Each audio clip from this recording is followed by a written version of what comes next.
Então, os aplicativos estão cada vez mais complexos.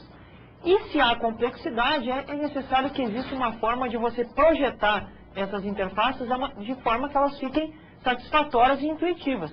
E é isso que trata a engenharia da usabilidade.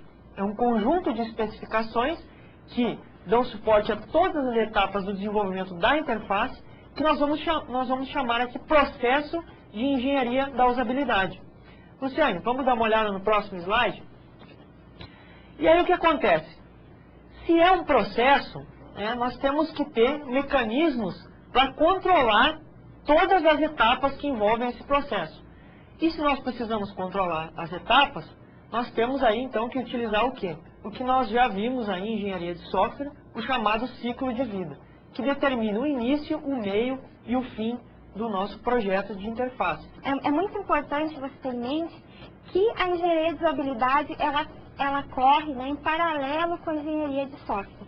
Mas ela, no entanto, enquanto a engenharia de software busca, né, métodos e processos para a definição de um produto, né, de um software, a usabilidade ela entra onde? Na definição de um produto usável. Que usável, o que seria usável? Lembra na aula passada que a gente falou? Usável é garantir aqueles atributos de usabilidade. No caso, facilidade de memorização, flexibilidade, baixa taxa de erros, entre outros que a gente viu, né, na aula passada. Bom, então isso que deve ficar bem claro, que a engenharia de usabilidade, ela tem uma relação, né, direta, né, Silvano, com a engenharia de software. Isso aí a gente pode ver aí no nosso próximo slide, que essa relação, ela é então mostrada aqui uma fórmula matemática bem simples. Ou seja, a engenharia de software mais a engenharia da usabilidade, ela é igual que a busca por soluções para entender as reais necessidades dos usuários. A engenharia de usabilidade é complementar a engenharia de software. Os modelos de ciclo de vida aplicados à engenharia da usabilidade são bastante específicos e têm algumas características próprias que a gente vai ver na sequência. Então, o primeiro deles seria, né, o projeto de interação. Quando a gente fala, né, em ciclo de vida, a gente fala então em projeto de interação, né? Nós estamos aqui então, essa disciplina, ela visa o desenvolvimento de um produto usável. Então ela visa o quê? Projetar o diálogo entre usuário e sistema.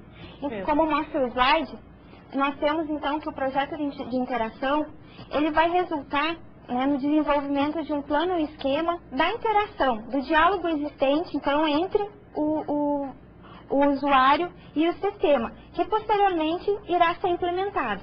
Então, esse documento, né, esquematizado, ele vai tratar de todas as etapas, né, de elaboração do produto, onde poderá mudar, né, de projetista para projetista, de produto para produto e de organização para organização, né. Pensa, nós temos as etapas desse projeto de interação. Então, o projeto de interação, ele é composto por 4 etapas básicas, né? Análise, projeto, e construção e testes. Então, quando a gente fala num projeto de interação, a primeira atividade que a gente tem seria a análise dos requisitos. Especificar, né, as necessidades do usuário, suas funcionalidades e como o usuário vai estar interagindo com essas atividades. Lembre-se bem, né, que a gente está então trabalhando com o projeto da interface, da interação. A gente fala em análise, a análise dos requisitos para a interface. Na sequência, então, após a análise dos requisitos, nós temos o projeto. Então, o projeto nada mais é do que aquilo que verificar, né, projetar aquelas necessidades que foram determinadas pela análise de requisitos. Então, desenvolver projetos alternativos, ou seja, aqueles designs alternativos, né? O projeto, nós temos, então, a construção, a partir das ideias definidas, então, eu vou ter, né, a construção da minha interface e os testes, né? Vou validar minha interface com o usuário, se o usuário ficou satisfeito com essa interface, então, meu produto final, que é a minha interface, meu sistema, estará finalizado, né, que nem mostra o diagrama ali. Mas pode ocorrer casos, né, que eu tenho que reprojetar então o meu produto, a minha interface. Que é o caso, então, né, de eu estar na fase de análise, ir para a fase de projeto e ter que voltar à fase de análise de novo.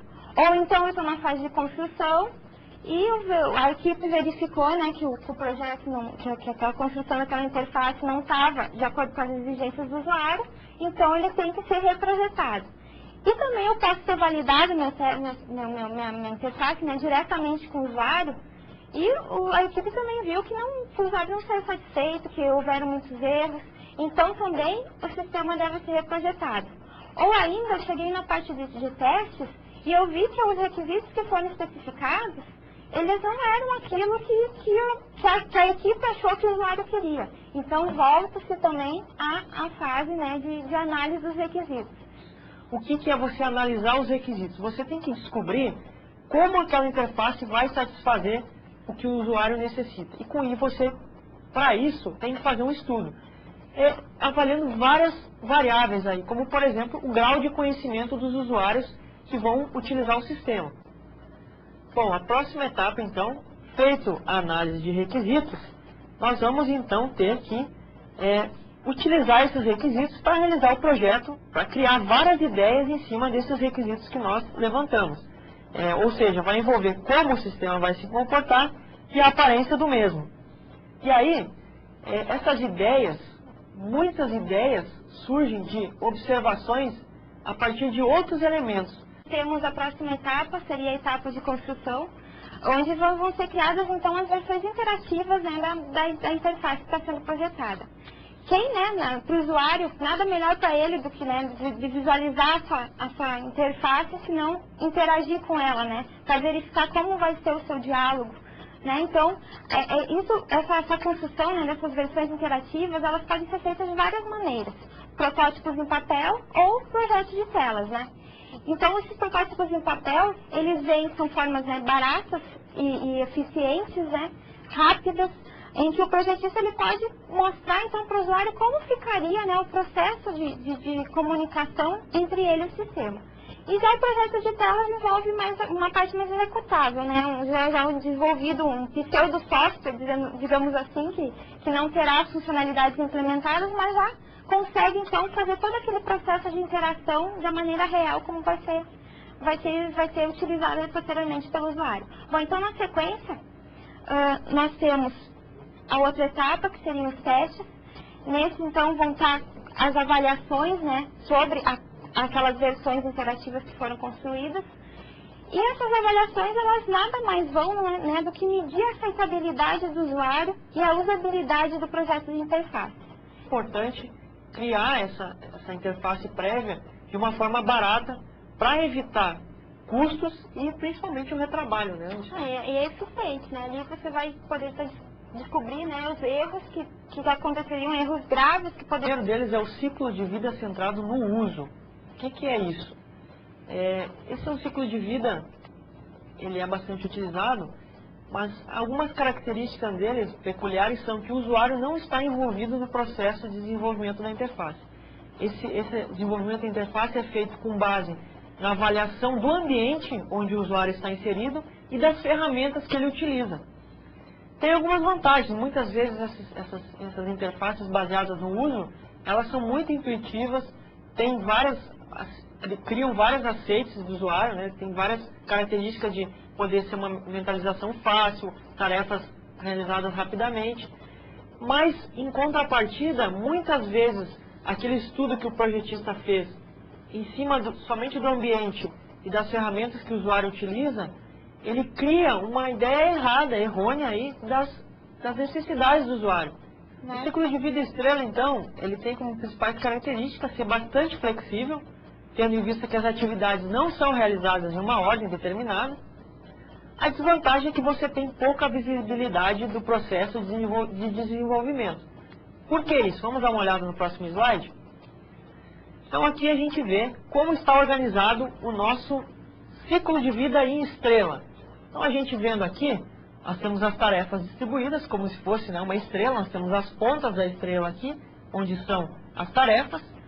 Nós temos então a parte da implementação, a prototipação, o projeto conceitual, representação das ideias, né, dos designs que vão ser possivelmente implementados, a análise de requisitos e a análise das tarefas e das funcionalidades do sistema. Todas essas tarefas aqui, elas não tem uma ligação de ordem, você não tem uma ordem definida em que elas podem acontecer. Elas podem acontecer muitas vezes em paralelo, uma antes da outra. E aí o que acontece? Durante o desenvolvimento do projeto, você não tem uma visão geral de